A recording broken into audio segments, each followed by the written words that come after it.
número 4, iniciativas y mejores prácticas de un compliance federal. Está moderado por Mariana Regueira. Mariana, creo que ya estás, ahí estás, Mariana, ¿cómo estás? Buen día. Mariana es directora del Centro de Competencia, Compliance y supervisora de Ética y Compliance en la Cámara Alemana Argentina. Mariana, te dejo ya a cargo para que empieces a presentar a quienes comparten con vos el panel y nos vemos al final. Hasta luego. Muchas gracias, María José, gracias por la bienvenida. Muy bienvenidos a todos al panel 4 de este evento público-privado de la AEC, Iniciativas y Mejores Prácticas de un Compliance Federal. Agradezco la invitación a la AEC y a Leonardo Etxepare, es un honor poder participar en representación de la Cámara Alemana y moderar este panel de expertos.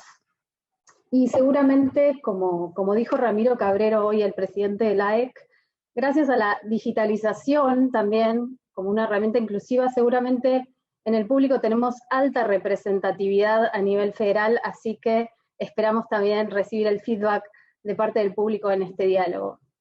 En el último tiempo vimos cómo compliance se fue expandiendo en diversas jurisdicciones, cada vez más a nivel federal, y en este panel justamente vamos a dialogar con referentes en la materia para compartir estas experiencias, conversar sobre las políticas públicas tanto a nivel nacional, ciudad y provincias, sí que son las que vienen a generar estas nuevas reglas del juego, las que nos van a permitir transformar la cultura de integridad como lo pensamos.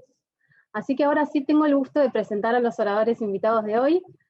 Nos acompaña Roxana Mazzola, la directora nacional de Transparencia del Ministerio de Obras Públicas. Bienvenida, Roxana. También nos acompaña Hernán Reyes, legislador de la Ciudad Autónoma de Buenos Aires. Bienvenido, Hernán. Y nos acompaña también Emilio Bertolini. Emilio es director de Asuntos Legales e Institucionales de MESA, la empresa mendocina de energía. Como el tiempo es corto, los invitamos, digamos, para conocer un poco más sobre la trayectoria de los oradores.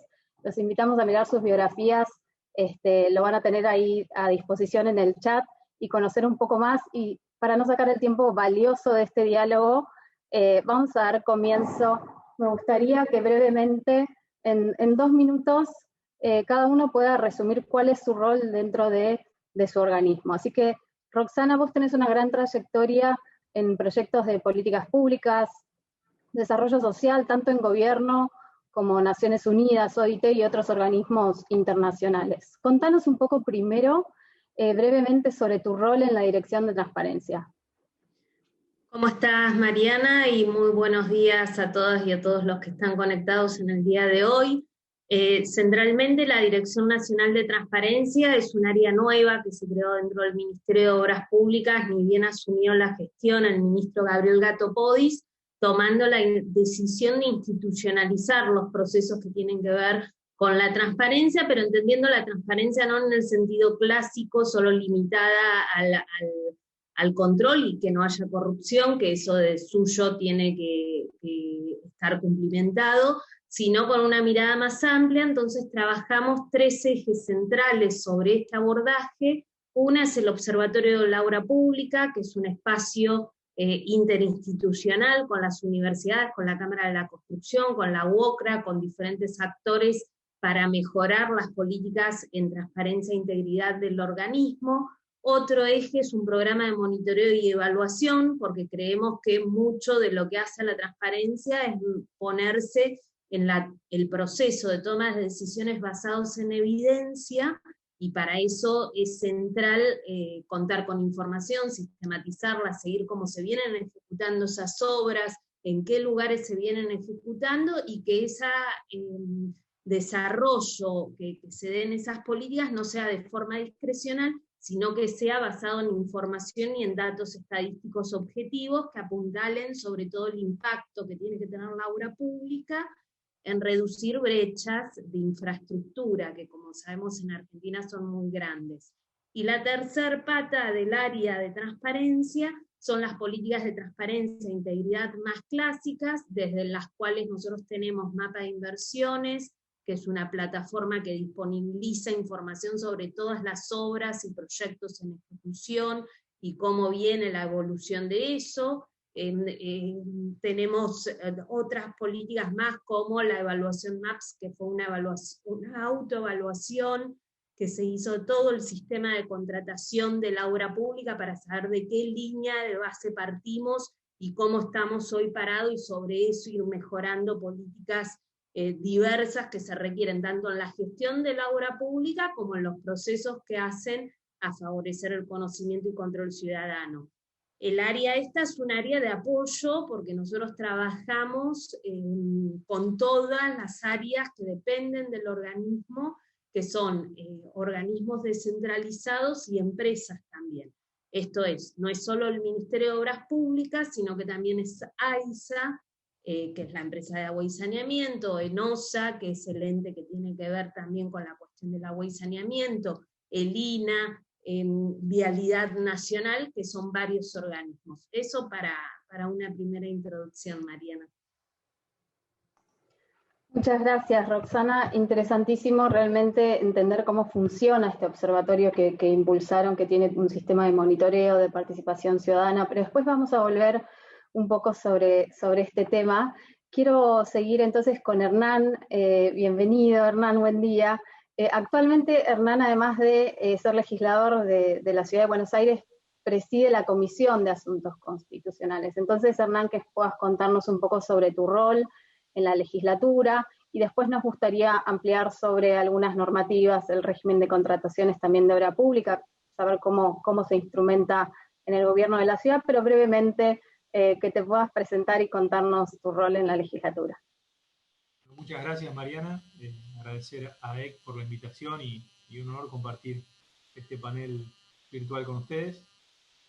Como vos decís, sí, soy legislador de la ciudad, presidente de Asuntos Constitucionales y también miembro de la Comisión de Obra Pública de la ciudad, y en virtud del trabajo parlamentario hemos tenido algunas iniciativas que por suerte han sido ley, como la nueva Ley de Obra Pública de la ciudad, la Ley de Obra Pública de la ciudad. Nosotros no contábamos con ley hasta el año 2018, nos anclábamos en la 13.064 de Ley Nacional, y también hemos trabajado en la reforma de la Ley de Integridad de la ciudad, y tenemos un proyecto presentado sobre integridad en empresas públicas, en la vocación, Mariana, de encontrar normativa moderna, jornada, vinculada con los nuevos estándares de transparencia y con la nuevos accesos a la tecnología que tenemos para facilitar el desarrollo, si se quiere, de una comunidad más próspera, más transparente y, por supuesto, más igualitaria. Hay una idea de disociar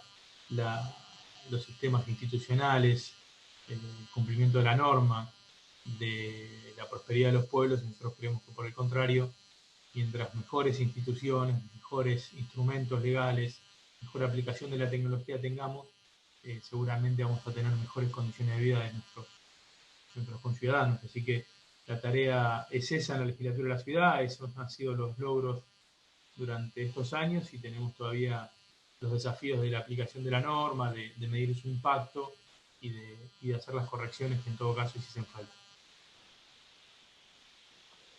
Excelente, Hernán. Vamos a volver entonces después sobre este punto, el régimen de contrataciones de la obra pública y, digamos, cómo se instrumenta, cómo es la obligatoriedad. Me gustaría entonces presentarlo a Emilio, el director de Asuntos Legales e Institucionales de MESA.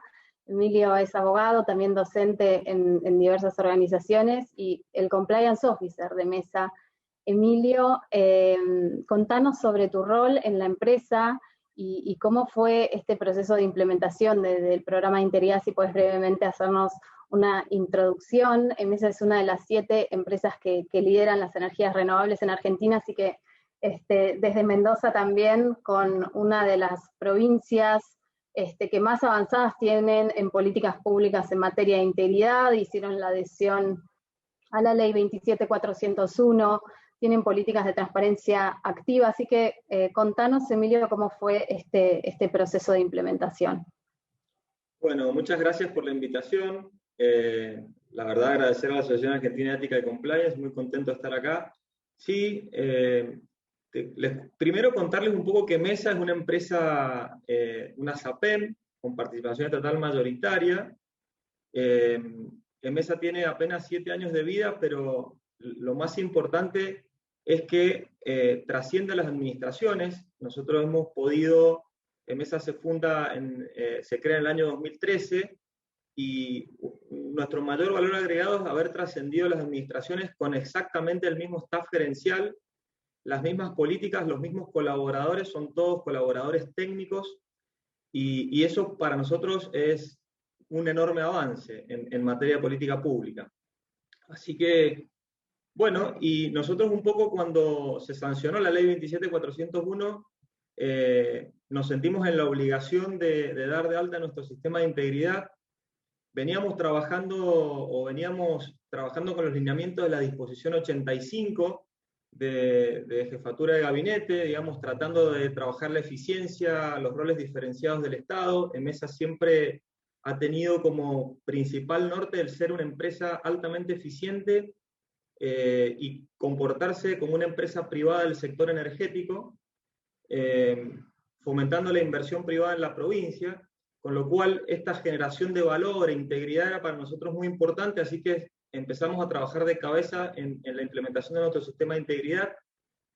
Antes ya teníamos un sistema de calidad para la gestión de proyectos, la norma ISO 9001-2015, y bueno, pudimos luego de un año de trabajo en 2019 dar de alta nuestro sistema de integridad, dar de alta actualizar todas nuestras políticas de compras y contrataciones, código de ética. Trabajamos muy fuerte en la matriz de riesgos, que para nosotros es fundamental por ser una empresa del sector público. Imagínense que nosotros tenemos en el directorio a funcionarios públicos, así que toda esa cuestión de la relación entre el Estado y la empresa era muy importante, cuáles eran los riesgos que teníamos. Dimos de alta nuestra línea de denuncias, trabajamos muy fuertemente en la capacitación de la alta dirección, directorios, gerentes, y bueno, la idea es avanzar este año en las partes relacionadas, empezar el due diligence de proveedores. La verdad que estamos muy contentos. Estamos pensando también en trabajar alguna norma ISO antisoborno o algo así, como para este sistema de compliance que no sea solo integridad para ciertos delitos, sino trabajar en un compliance íntegro en la empresa, tener, digamos, los más altos estándares de calidad en este sentido. Así que bueno, hoy soy el Compliance Officer, pero la idea es que este rol tan importante en la empresa lo ejerza una persona independiente. La verdad que nuestro sistema tiene apenas 2 años de vigencia, con lo cual somos todavía muy jóvenes en esto, así que los primeros pasos los estamos dando con el director de legales cumpliendo este rol, pero la idea es luego poder buscar a alguien independiente. Así que espero haber sido, no sé si hay algún otro tema, podemos seguir ampliando. Excelente, Emilio, ¿no? Y qué importante que esto que mencionabas, que lograron implementar también el programa previo a la adhesión de la ley, ¿no? La importancia, como decía otra oradora en un panel anterior, Miriam Ibanega, que también es necesario un sector público preparado y entender cómo son los procesos. Y ahí me gustaría ir a Roxana nuevamente. Roxana nos comentaba sobre el Observatorio de Obra Pública, sobre todo quienes participan. Me parece importantísimo en cuanto a la inclusión de la sociedad civil, ¿no? Que me decías con la Cámara de la Construcción, los gremios, y cómo se vinculan con el sector privado también a partir de esta plataforma que ustedes ofrecen de monitoreo, digamos, todo lo que fueron armando en cuanto a plataforma de datos abiertos, que también los datos abiertos también suponen una herramienta de inclusión y federalización, ¿no? Más inclusiva y la transparencia activa en ese sentido. Y ahí, entonces, preguntarte, ¿cómo vos ves, Miriam, esto Roxana, como parte de políticas públicas que impulsen el desarrollo económico, ¿no? En la participación de las empresas en forma equitativa a nivel federal? ¿Cómo ves la inclusión o la interrelación, pensándolo en términos de diálogo público-privado, que es lo que nos convoca hoy? ¿Cómo ustedes ven la posibilidad, a partir de estas políticas públicas, de fortalecer ese diálogo? Por un lado, es central que el Estado no actúa solo y que cuando estamos hablando de obra pública estamos hablando de un ecosistema de actores que participan en el proceso de gestión, desarrollo y evaluación de la obra pública, donde no es solo el Estado solo, son las empresas privadas, son las organizaciones de la sociedad civil, es la ciudadanía que controla a través de preguntas de diverso tipo que se realicen. Son las cámaras, son los sindicatos, digo, es un conjunto de actores, y para ese punto fue que era central para el ministro de Obras Públicas, y sobre todo en el marco de un organismo nuevo que se estaba creando allá por el año 2019, que haya un espacio institucionalizado para la articulación entre estos actores. O sea, una cosa es, nos reunimos en una actividad o en un evento, y otra cosa muy diferente es cuando vos ya dispones una normativa, como es la normativa del Observatorio de la Obra Pública, que ya institucionaliza el espacio de participación y de articulación con estos actores, y teniendo en cuenta en qué temas centrales eso se desarrolla, para que no sea una agenda laxa, sino una agenda con objetivos muy concretos y con productos muy concretos.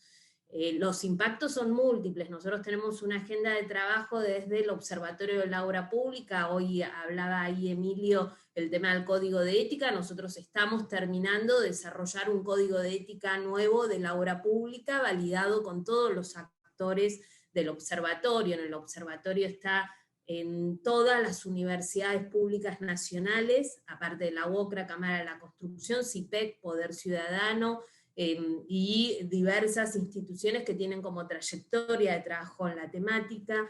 Hemos realizado una evaluación de línea de base con una metodología como de las más estrictas a nivel internacional, dictaminada por la OCDE y por el BID, que es la metodología de todo el sistema de contratación de la obra pública, que se llama MAPS, que tiene una serie de indicadores trazables. Entonces no solo se implementó en Argentina, sino que hay otros países de la región que cuentan con lo mismo. Todo eso va generando confianza en esto que vos decís, de qué pasa con la articulación público-privada o cuáles son los impactos. Lo mismo si nosotros pasamos de un escenario donde no teníamos información trazable, y esta misma evaluación marcaba que no había disponibilidad de información, y cuando llegamos al organismo nos encontramos con 8 sistemas de bases de datos muy diversas, y ni siquiera lográbamos construir cuál era el universo de obras públicas que estaba en ejecución, a pasar a una herramienta como mapa de inversiones, que cualquier ciudadano puede entrar, acceder a esa información con la lógica de gobierno abierto. Si ustedes ingresan a mapainversiones.gov.ar, ahí pueden ver todas las obras y proyectos que están en ejecución en el país, y cómo viene la evolución de su ejecución, y acceder también a diversa información sobre el contrato de esa obra, y con carácter federal. Eso es otra pata que te permite tener como trazabilidad dentro de la información, porque lo que nosotros disponibilizamos en mapa de inversiones no es un Excel que preparamos para cargar, para mostrar para afuera, sino que está conectado de modo directo con nuestro sistema de gestión de la obra pública. Se pasó de tener 8 sistemas a unificarlo a uno. Bueno, son varios cambios a la par que involucran cómo en este proceso de cambio vamos generando como primer puntapié confianza, porque la obra pública es un sector que viene muy ligado a la desconfianza por parte de la ciudadanía en cómo se utilizan los recursos y cómo se asignan esos fondos. Entonces, un primer puntapié del trabajo colectivo con otros actores tiene que ver con ese punto, y después los impactos son múltiples a cómo cuando uno decide dónde poner determinados recursos dentro de la Argentina, no lo hace solo por amiguismo, sino que lo hace fundamentado en datos estadísticos o en información, donde, por ejemplo, desde el programa de monitoreo y evaluación, desarrollamos índices como multidimensionales con estadísticas sociales. Uno de ellos es un mapeo del déficit en agua y saneamiento, para orientar inversiones en obra pública hacia las zonas como más críticas, ¿no? Esos son otros procesos que se van trabajando y que para nosotros es muy importante retroalimentarlos del know-how y del conocimiento, porque no lo sabemos todo, ni lo conocemos todo, ni lo podemos ejecutar solo desde el Ministerio de Obras Públicas, de los gobiernos locales, de los gobiernos provinciales y del sector privado, como también de otras universidades que puedan aportarnos a ese proceso. Clarísimo, Roxana, también qué importante el tema de la inclusión, ¿no?, de los tres sectores, también la academia, entonces ahí, y el código de ética de la obra pública también como parte de herramienta que forma y que instruye y que le da marco al actor, digamos, público, en este caso, que es lo que nos permite fortalecer la cultura de integridad, ¿no? Estas políticas públicas nos llevan a fortalecer la cultura de integridad, como decía el orador Alén. Hernán, me gustaría entonces consultarte, nos comentabas sobre el régimen de contrataciones de obras públicas, que establece un poco el registro de empresas, la obligatoriedad de publicación de contratos en el portal, generar una mayor transparencia, como decías. También vimos a nivel nacional que se está creando el registro de integridad y transparencia, RITE. ¿De qué manera pensás vos que estas políticas públicas, digamos, son las que de alguna manera facultan o invisten un fortalecimiento también en esta cooperación público-privada? Y que nos cuentes también sobre los avances del régimen de integridad pública que se está tratando también desde las comisiones que vos trabajás. Mira, Mariana, me parece que me gustaría hacer un salteadito de las novedades o las virtudes que aporta la ley de obra pública de la ciudad respecto del modelo de contratación, porque creo que, como te decía antes en la introducción, es una ley nueva y que debemos ver cómo impacta en su aplicación, pero creo que son muy relevantes a los efectos de pensar a la ciudad en un sistema más transparente, más eficiente, pero también que pueda servir como modelo para otras jurisdicciones, para otras experiencias. Nosotros, en la nueva ley sancionada hace un año y un poquito más, nos planteamos algunos objetivos que tenían que ver primero con la digitalización, que tiene que ver con la digitalización punta a punta del proceso. Nosotros no estamos pensando solo en escanear archivos, documentos y generar un acceso a la ciudadanía o a la organización, a la sociedad civil, sino por el contrario, lo que estamos proponiendo y lo que hemos votado es una ley que habilita y que obliga a un proceso absolutamente digital, desde la licitación a la ejecución, que favorece fundamentalmente los tres aspectos centrales que tiene que tener la contratación de obra pública, que una es la transparencia pública sin duda, dos es la competencia, esto es decir, generar condiciones de libre competencia y evitar así la cartelización y la lesión que sufre en consecuencia el Estado y los vecinos como beneficiarios de esa obra pública, y por supuesto el control de los organismos estatales, de la justicia y de la sociedad civil. Nosotros pensamos que el proceso de digitalización nos trae novedades muy ricas, que tienen que ver con la agilización de los trámites, tiene que ver con acortar los tiempos, entonces uno puede tener mejor política pública porque puede salir rápidamente a resolver las necesidades que tenga tal o cual administración, y por supuesto nos simplifica la tarea burocrática, en tanto apoyándonos sobre la tecnología, nosotros allí tenemos una nueva ventaja. El valor de la competencia es un valor poco valorado en la Argentina. Poco se habla de la defensa de la competencia en nuestro país. En el año 2018 hemos sancionado la nueva ley de defensa de la competencia, que lamentablemente no ha sido constituida su autoridad, es decir, hoy no tenemos a la Autoridad Nacional constituida, porque el presidente de la Nación tomó la decisión de retirar el pliego de aquellos que habían sido designados por concurso, en virtud de lo cual volvimos a concentrar las facultades en cabeza del Ministro de Producción y la Secretaría de Comercio. Mientras nosotros no pensemos y no entendamos que la competencia es la salida para generar mayor posibilidad de desarrollo económico local, en tanto haya mayor cantidad de emprendedores dispuestos a acercarse al Estado para ofrecer sus bienes y servicios, y que para lo cual necesitamos una política autónoma del poder central, y mucho más, totalmente desvinculada a la política de defensa de la competencia, de la política de comercio interior, en sentido, muchas veces colisionan en sus intereses. Basta ver el sistema de precios máximos, donde la Secretaría de Comercio fija precios máximos que terminan lesionando la competencia, en tanto impiden a las pymes competir porque directamente no pueden abastecer el mercado en esos costos que se le indican. Pero digo, no me quiero ir por la rama, pero sí lo que quiero decir es, la competencia y la obra pública es un factor elemental. La digitalización también favorece a eso, en tanto genera mecanismos de secreto que impiden la cartelización entre empresarios y la influencia de funcionarios en caso que quieran favorecer a tal o cual. Un factor importante que establecimos también en la ley de la ciudad, concretamente, es eliminar el pago del pliego. Entonces facilitamos mucho el ingreso a través de los portales de diferentes oferentes. Otra cuestión que tratamos son las cláusulas anticorrupción en la ley de obra pública de la ciudad, incluido con la posibilidad de la administración de dar por caída las ofertas que tengan indicios de conductas anticompetitivas, así también como elevamos los estándares de conflicto de interés. Nos parece que ahí hay algo muy fuerte en términos de relación público-privada, es de dar previsibilidad, normas claras, de modo tal que ni el funcionario ni el empresario se sientan sometidos a la discrecionalidad.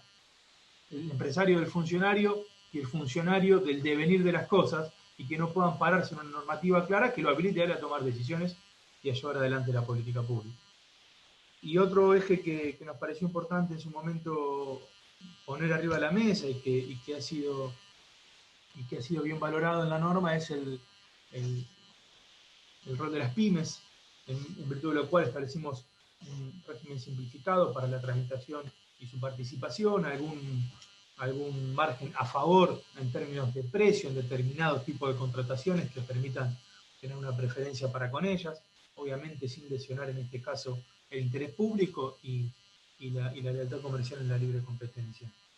Y otro dato importante que en la ley incorporamos es la certificación de los descuentos por certificado de obras, porque otro elemento muy importante para la transparencia tiene que ver con la previsibilidad del pago. Si nosotros no establecemos desde el Estado mecanismos que aseguren previsibilidad en el pago, los que juegan son muy poquitos, generalmente son los que tienen la espalda financiera, son intermediadores, que nos alejan de los costos de mercado, que nos alejan de la calidad del mercado, y nos llevan a una dinámica muy pesada y muy poco beneficiosa para la ciudadanía en general y para los estados, ¿no?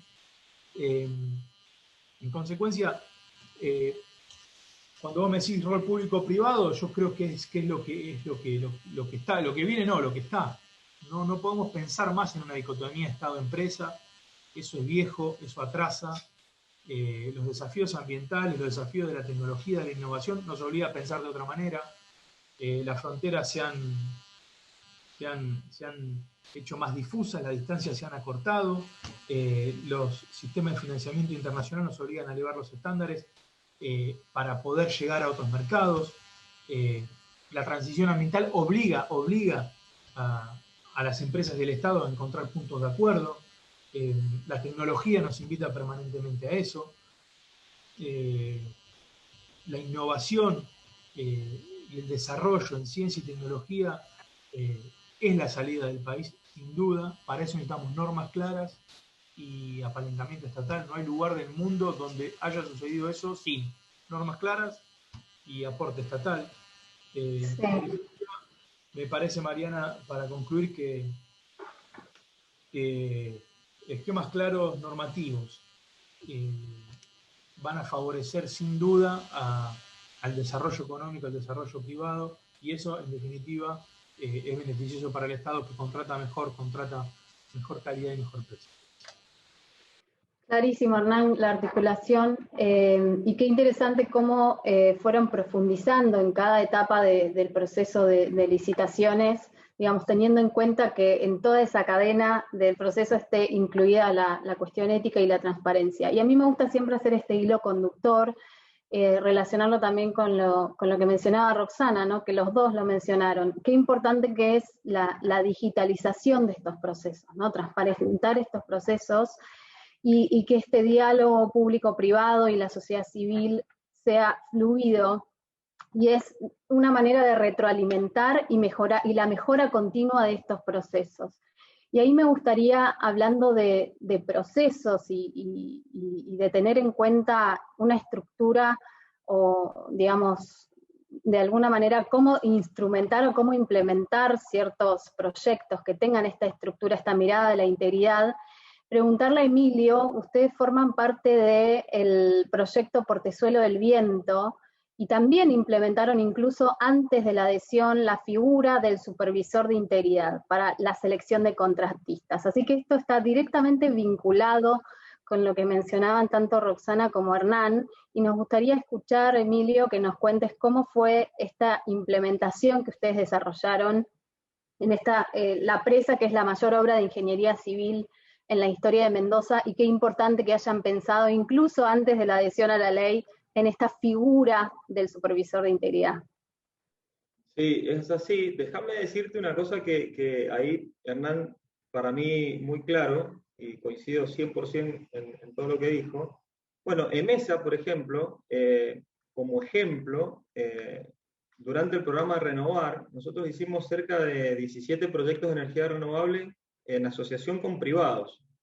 Es decir, EMESA funcionó como una agencia de inversión en materia de energía renovable, y digamos, facilitándole al privado toda la etapa de permisología, toda la etapa, digamos, que al privado le es incómoda en el sentido de que pierde mucho tiempo con la burocracia estatal, y hay que vencer esa burocracia durante años, por ejemplo, para obtener una concesión. Bueno, EMESA lo que hizo fue, a través de un esquema de sociedades a propósito específico, meter todos esos permisos en las sociedades y licitar las acciones en procesos públicos nacionales e internacionales. Es decir, la verdad que nosotros tenemos como una expertise importante en el tema de las asociaciones público-privadas en Mendoza a través de MESA.